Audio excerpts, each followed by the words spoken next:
I'm more nervous than I should be because it's a topic that I know and usually scream about.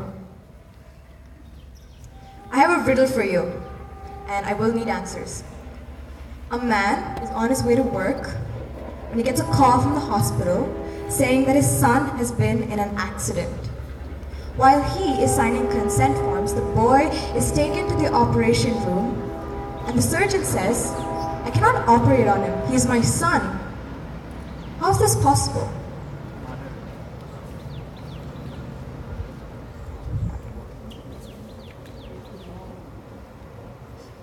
I'm glad some of you know the answers. Usually people will come up with such weird examples, like he has another father, it was his ghost, it was his stepfather. No, it was just his mother.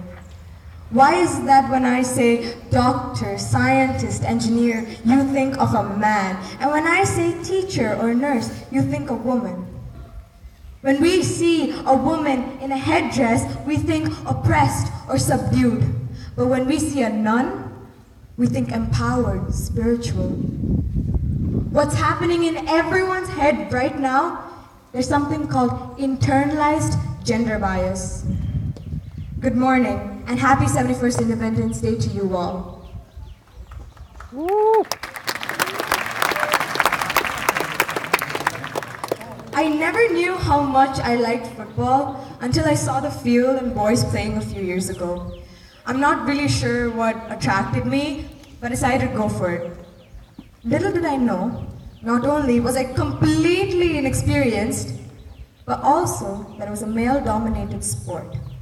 But I went in there with my basketball shoes and started off as a goalkeeper, because I could use my hands, of course. But then I started to notice, while selecting teams, no one really cared if I was there or not. So I decided to make myself visible, make some noise. But all was for vain. Many people, including those very close to me, told me that it was a failed attempt and that I wouldn't even last a second. So why try? Immediately I knew that my gender was not only an issue, but it was my fault.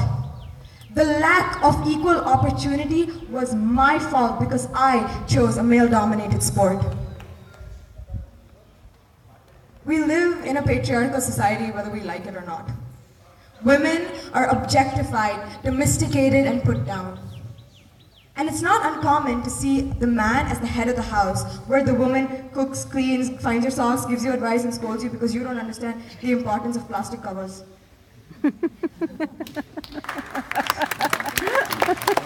Now, before anyone jumps in, I know some of you are thinking, oh my god, Tanmaya is such a feminazi, or no, I helped my mother with the dishes. Take a second to accommodate with the fact that we all live in the 21st century and that everyone belongs in the kitchen because it has food. Now, traditionally, women were considered less intelligent, less physically capable, and in general less important. For example, the USA's women's football team, they earn $13,000 when they win a match.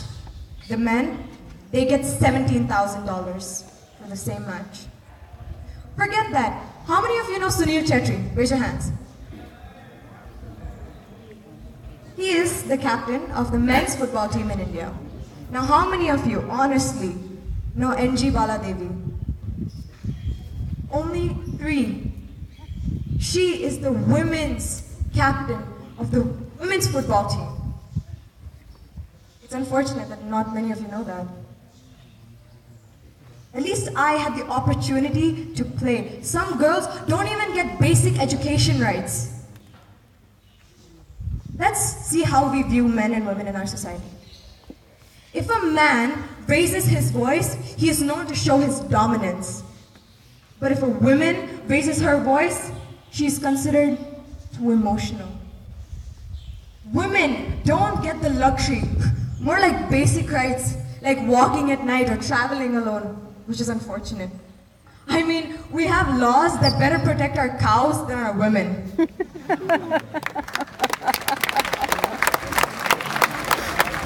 Yes. How are we still in a patriarchal society? In my opinion, we let them. Yes, we have. Back in the day, our soldiers fought for the secular state we are in now. But men and women have been fighting for ages for basic human rights. So why haven't we won yet? Mainly because we are controlled and regulated by large institutions like religion, film, media, etc. We allow them to take the upper hand. We allow them to make decisions. We allow them to lower our self-esteem. And at the end of the day, we kick and scream for rights. Movies. Have you seen the number of romantic comedies Bollywood has produced? It always has us girls running towards our so-called hero who looks like Shah Rukh Khan or someone. But in reality, we get whistled upon, catcalled. And then we come to this generalized statement that men are dogs. How are we ever supposed to evolve when we still live in this SRK fantasy? Okay, I'm not preaching that women are hypocrites and men are egotistic, but my point is, when God created this world according to the Bible, He created man, Adam. And all of humanity just went along with it, no questions asked. What about before Christ? What was the situation in India back then? India was predominantly a matriarchal society, where women controls all aspects of society. Long story short, the Greeks and the British had introduced the infamous patriarchy, and we haven't really progressed since then. Certain progressions like high positions of power have been made, but real progress, like wearing what we want, taboo. Getting tattoos, taboo. Piercings, taboo. Where's the real progress? Okay, I know that I've spoken about women way too much. What about men? Yes, you have power. But what about voice? Men suffer as much as women, maybe even worse. Knowing that thousands of little boys are abused every single day and cannot voice their opinions and emotions because of our outdated view of masculinity that teaches us, real men don't cry. For example, abuse, physical or otherwise. The portrayal of abused women in shows like Saga in India are more common. However, 1 in 6 men have been sexually abused before the age of 18. It's not like women wanted it to be like this. We never asked for it. And I'm guessing men don't want it to be either, right? So instead of succumbing to such institutions, fight! Fight for the freedom that our soldiers fought for. Will it always be like this? No. Not if we, the brand new generation of a liberated India, choose it to be. My name is Tanmaya and thank you for listening to me.